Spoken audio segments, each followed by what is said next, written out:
सीता ने कौन सा श्रृंगार किया? सीता ने कौन सा श्रृंगार किया था उस जंगल के माहौल में जो रावण को भी लुभा लिए? कोई श्रृंगार नहीं था दुनियादारी का। एक सात्विकता का श्रृंगार था, एक शांति का श्रृंगार था, और एक नेचुरल ब्यूटी, स्वाभाविक सुंदरता थी। और इंसान अपने अच्छे कामों से स्वाभाविक रूप से सुंदर होता है। मुनियों को देखेंगे तो सांवले हैं, काले पड़ गए हैं शरीर तप तप करके। स्वामी जी को देखेंगे तो इतनी लंबी दाढ़ी, बाप रे बाप। फिर भी लोग चरण छुएंगे, प्रणाम करेंगे। 5 प्रक्षालन की बोली गजराज जी, तो क्या है भाई, हमारे पाँव में तो और मिट्टी लग रखी। नहीं, इन संत पुरुषों ने सत्व को पाया है, प्रभु को पाया है। इसलिए शरीर मैला हो जाए, बाल गंदे हो जाएं, चेहरा काला पड़ जाए, तो भी उनकी पूज्यता खत्म नहीं होती। ज्ञानियों, गौशाला के निमित्त से चर्चा सहज ही चल पड़ी। कल युवाओं में सरपंच जी, उप सरपंच जी और गांव के कई सारे वरिष्ठ जन इकट्ठे हो गए प्रवचन के निमित्त से, और पता नहीं कैसे भाव बन गया। हम वहाँ से हाथ मुंह धो करके निकले और वो सब आग्रह करने लगे कि आप पधारें, जरूर पधारें, गौशाला का प्रारंभ होगा। और हम जैसे संतों के लिए गाय और पशु पंछी की सुरक्षा से बढ़ के और क्या चीज हो सकती। लेकिन एक बात जो अभी आपने सुनी, बड़े काम की बात है और इसको हम कई बार बोलते हैं, केवल गौशालाओं से गाय की सुरक्षा नहीं होगी, घर घर में गाय का पालन होना चाहिए। संस्कृति का अधोपतन हो रहा है, घर घर में गौ पालन हो, गाय की सुरक्षा होगी।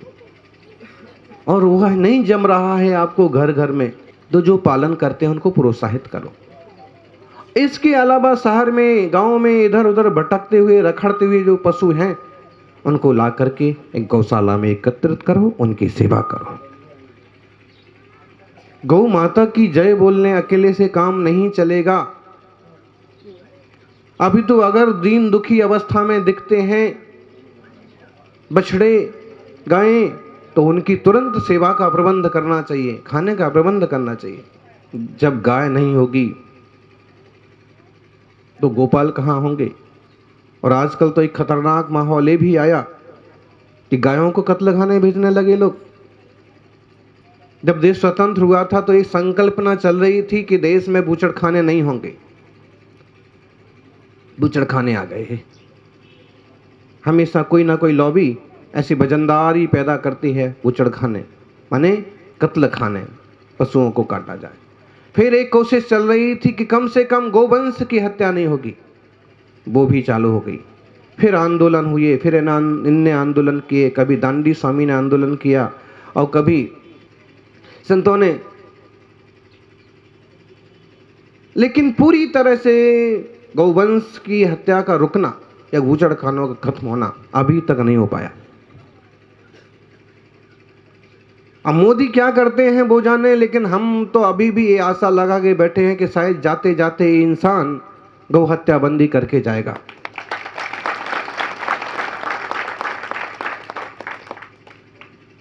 कटी खानों पर, कत्ल खानों पर पूर्णता विराम लगा दिया जाए, बहुत अच्छी बात। और पूर्णता विराम नहीं लगा सकते हैं तो कम से कम किसी तरह के हिंसक उद्योगों के लिए कोई भी राज्य सरकार, कोई भी केंद्र सरकार अनुदान बिल्कुल नहीं देगी। कम से कम इतना ये प्रावधान, ये कानून बनना चाहिए। क्योंकि 2-4 सांसदों के माध्यम से ये बात ऊपर तक भी भेजी है। मोदी के घर भी जाके आना हुआ, उनके भाई का बहुत आग्रह था गांधीनगर में, और कहा है कि भाई ये जरूरी काम है। वोट बैंक का जो है उसमें जरूर थोड़ा सा उठापटक और डिस्टर्ब हो सकता है, लेकिन ध्यान रखना, धर्म का वोट जिसे मिलेगा राज वही करेगा।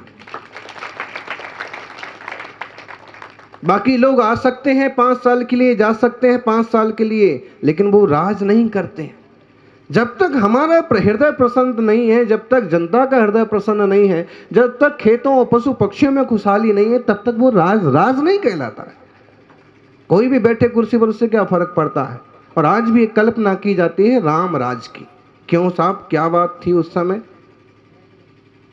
हैं? जब कमियां निकालने बैठो तो उस समय भी तो ढेरों कमियां थी। सीता जी के साथ अन्याय क्यों हुआ, अमुक के साथ अन्याय क्यों हुआ। फिर राम राज्य में ऐसा क्या था, राम राज्य में ढेरों विशेषताएं थी। उस जमाने में आत्मीयता थी, प्रेम था, पशु पक्षियों के प्रति भी लोगों का अपनत्व था, मर्यादाएं थी, छोटी मोटी कहीं गलतियां हो उसके लिए अच्छे कानून थे। इसलिए हम कहते हैं, और आज राम राज वापस आए ना आए, सौभाग्य है कि कम से कम अयोध्या का वह रूप तो वापस जरूर आ जाएगा जो कभी राम के समय में था, कभी आदिनाथ के जमाने में था। 5 तीर्थंकरों का जन्म भी वहां हुआ है। और जब हम लोग अयोध्या गए थे तो वहां के उस समय के जो रामलला के मुखिया थे, उन रास्ते चलते ही उनने आग्रह किया, अभिषेक और पूजा करने में जो नेतृत्व कर रहे थे, नाम वगैरह तो याद नहीं है, गुरुदेव के सानिध्य में, और ये 15-20 साल पहले की बात है। गुरुदेव कहे जरूर आएंगे। एक संयोग ऐसा बन गया कि आज अयोध्या दर्शन के लिए निकले, जिनालयों के दर्शन किए, मंदिरों के दर्शन करते करते और उधर भी पहुंचे। और जब उधर पहुंचे, ढेरों पुलिस इतनी पुलिस जैसे चींटियों की लाइन हो। अरे साहब, यहाँ इतनी पुलिस की क्या जरूरत है, यहाँ तो अहिंसा, दया और करुणा के सोते बहना चाहिए, पुलिस की क्या जरूरत। नहीं, वो जो है ना, आंदोलन हुआ है, आंदोलन चल रहा है और पता नहीं कब क्या बिगड़ गया। संत आगे बढ़ने लगे, गुरुदेव के पीछे पीछे हम लोग चलने लगे, तो कुछ पुलिस वाले आ गए कि जरा बताओ हैं। आचार्य देव खड़े हो गए। इतने में एक अधिकारी, एक ऑफिसर आया। पगले, दिखता नहीं है, क्या बताएंगे, इनके पास क्या दिख रहा है तेरे को, जाने दो इनको, ये चलते फिरते भगवान है, इन्हें छेड़ना नहीं पड़ता। जैसे सब साधु अंदर पहुंचे तो रामलला, जो पंडित जी बैठे थे, वो संत जी तुरंत खड़े हुए और उन्होंने दंडवत किया गुरु जी को, और बड़ी खुशी जाहिर की। और आज हम देख रहे हैं कि मंदिर भी बनने की पूरी तैयारी में। प्रतापगढ़ में कई सारे कार्यकर्ता आए और श्री राम निधि संग्रह के संबंध में खूब सारे मार्गदर्शन लिए, सब चीज़ें हैं। कहना ये चाह रहे हैं कि धर्म काम के लिए जुड़िए, और चाहे वो गौशाला से संबंधित हो, चाहे देवालयों से संबंधित हो, और चाहे समाज की नैतिकता से संबंधित हो। हम ये नहीं भूलें कि हमें सिर्फ मंदिर बनाना है, हमें ये भी ध्यान रखना है कि अगर समाज का कोई आदमी पिछड़ रहा है, कहीं बिछड़ रहा है, तो उसे वापस समाज में कैसे स्थित करना। अगर किसी घर में खाने को नहीं है तो हम उसके खाने की पूर्ति कैसे करें, हमें इस पर भी ध्यान देना होगा।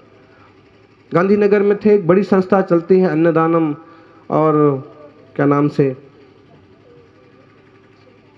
वो अक्षय पात्र, उसके कई सारे कार्यकर्ता आए और कहने लगे कि ऐसा हम लोग काम करते हैं। हमें बड़ी खुशी हुई। अक्षय पात्र कि मतलब कितने सारे लोग भी भोजन करना चाहें और हमें सूचना मिले, हम उन्हें भोजन जरूर कराते।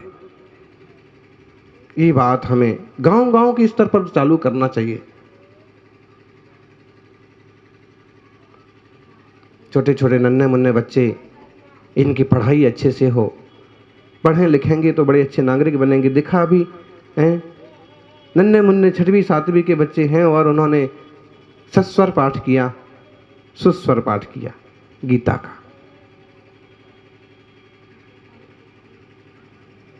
पूरा 12वां अध्याय, और पूरा उसमें साधु की समता का वर्णन। समो शत्रु सुमित्रोसु, शत्रु में, मित्र में, सोने में, चांदी में, रुपए में, पैसे में, वन में, भवन में, हर चीज में जो शांत और समता भाव वाला है, वही सच्चा संत है, वही स्थित प्रज्ञ है, वही भगवान के लिए पूरी तरह से समर्पित है। और जिसके मन में उछल कूद है, गीता में स्तुत प्रज्ञ की बड़ी अच्छी चर्चा आई है और ये 12वां अध्याय इसका बड़ा अच्छा व्याख्यान करता है।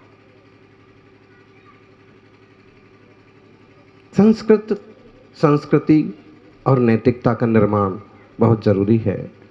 इसलिए गाय की रक्षा भी जरूरी है कि जब गाय नहीं होंगे तो गोपाल कहाँ होंगे। जब गाय नहीं होगी तो गोपाल कहाँ होंगे। इस दुनिया में हम सब खुशहाल कहाँ होंगे। गोपाल कहाँ होंगे। और गोपाल के दो अर्थ हैं, एक तो गोपाल कृष्ण और दूसरा गोपाल का गायों का पालन करने वाले गवालिए, ग्वाल।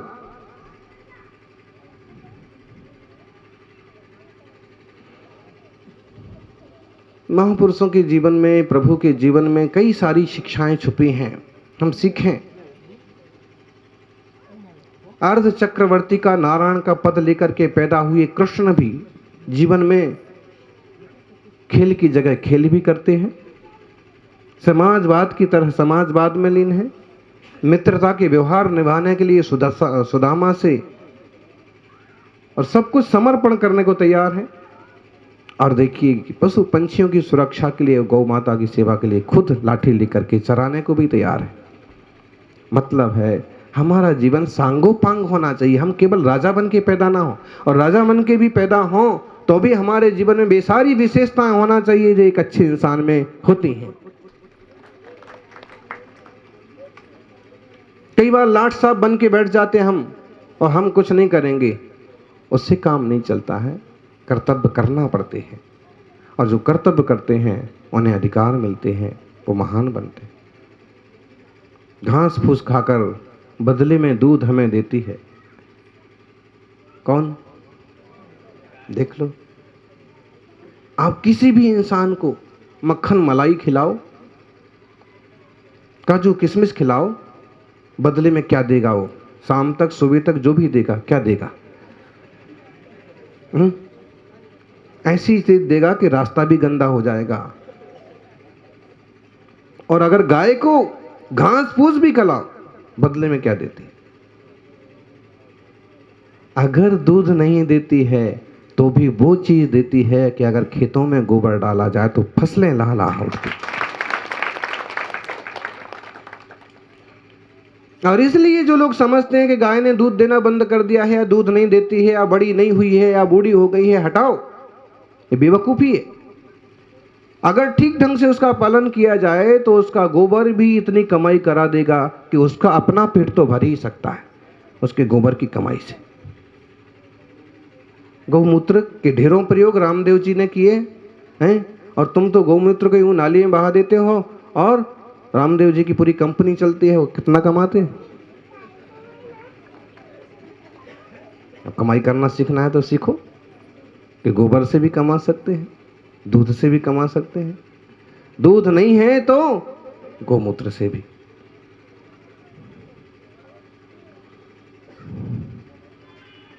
खेतों में जहर डालने की जरूरत नहीं है।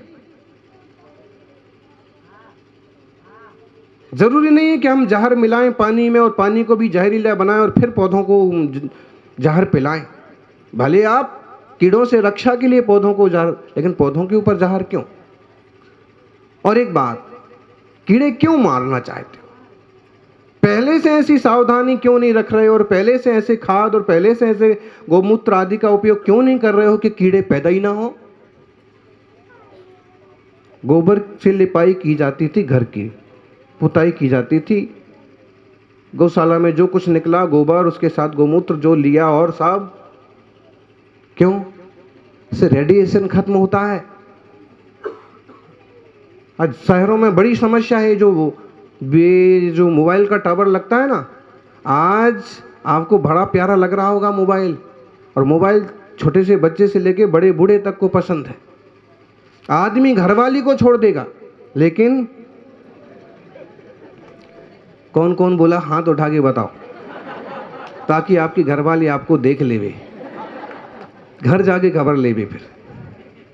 लेकिन ये सच्चाई है कि एक बार वो बच्चे को भूल सकता है, बीवी को भूल सकता है, लेकिन और एक दो दिन उनके बिना काम चल सकता है, लेकिन सबसे खतरनाक यही साबित होगा।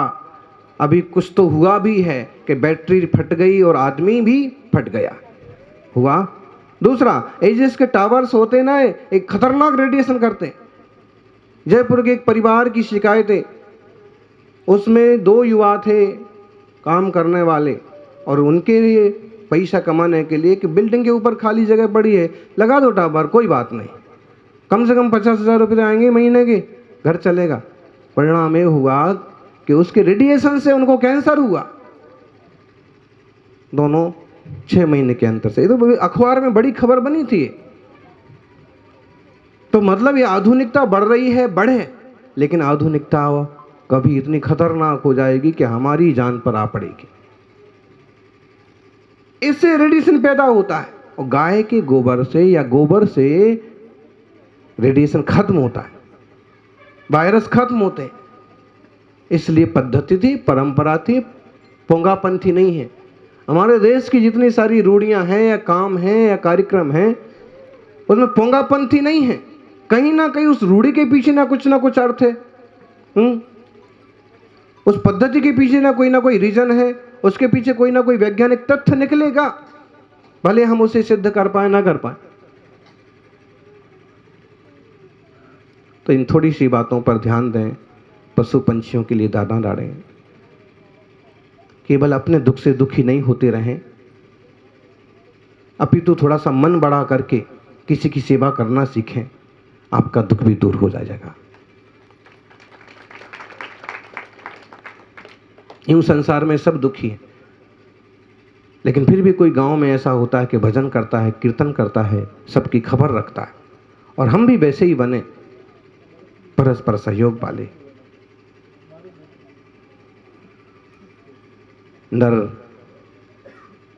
नर करनी करे तो नारायण होए। नारायण हो सकता है, करनी करे। करनी और काम का अंतर आपने समझ लिया। दुनियादारी के लिए, अपने लिए, केवल अपने स्वार्थ के लिए जो करते हो वो काम, और सबके लिए, गांव के लिए, समाज के लिए जो करते हो वो करने। मतलब अच्छाइयां जो हैं वो करने में आती हैं, और स्वार्थ जो है वो काम में आता। इसलिए जरूर करना, करनी करना, पुण्य को कहेंगे करनी, और पुण्य कार्य जरूर करिए, और जल्दी करिए। कर लो सो काम, भज लो सो राम। कल करेंगे, बाद में करेंगे, अभी सब लोग बोल तो रहे हैं, अपन कभी बाद में दे देंगे। नहीं, बाद में कौन पूछे, जो कर लिया सो कर लिया।